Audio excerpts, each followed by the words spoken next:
اعوذ باللہ من الشیطان الرجیم بسم اللہ الرحمن الرحیم۔ میرے دوستو، بزرگوں اور ساتھیوں، آپ لوگوں کے معلوم ہے کہ شعبان کا مہینہ چل رہا ہے۔ شعبان کے مہینے میں ایک رات ہے کہ اس کو شب بارات کہتے ہیں۔ شب بارات وہ رات ہے اس میں انسان کا عمل نامہ، پورے سال کا عمل نامہ، تکلیف اور مصیبتیں جس پر اوپر سے آتے ہیں، جو تقدیر میں لکھی ہوئی ہیں وہ لکھی جاتی ہیں، اور بعض تقدیریں دعاؤں کی وجہ سے، اللہ سے مغفرت طلب کرنے کی وجہ سے اڑ جاتی ہیں۔ یہ بات سمجھو، تقدیر دو قسم کے ہیں۔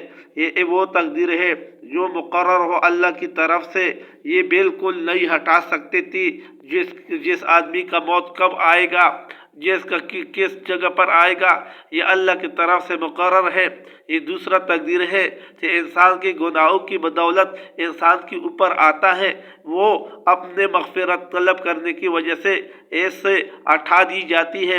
شب بارات وہ رات ہے اس میں 1000 سال کی برابر دعا، برابر ثواب ملتا ہے۔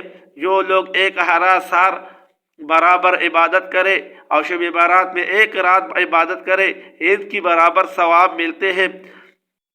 دوسرا وہ ہے شعبان کا وہ مہینہ ہے جس میں نبی صلی اللہ علیہ وسلم رجب اور شعبان دونوں مہینوں کو دعا کرتے ہیں، یا اللہ یہ مہینوں میں مجھے برکت دے تاکہ میں رمضان شریف کو پہنچ جائے۔ اور شعبان کے مہینے میں اللہ رب العزت رسول صلی اللہ علیہ وسلم روزے رکھتے ہیں، اس وجہ سے کہ اس کے لیے پریکٹس کرتے ہیں تاکہ میں کس طرح کروں۔ یہ باتوں پر مجھے عمل کرنے کا توفیق عطا فرمائے۔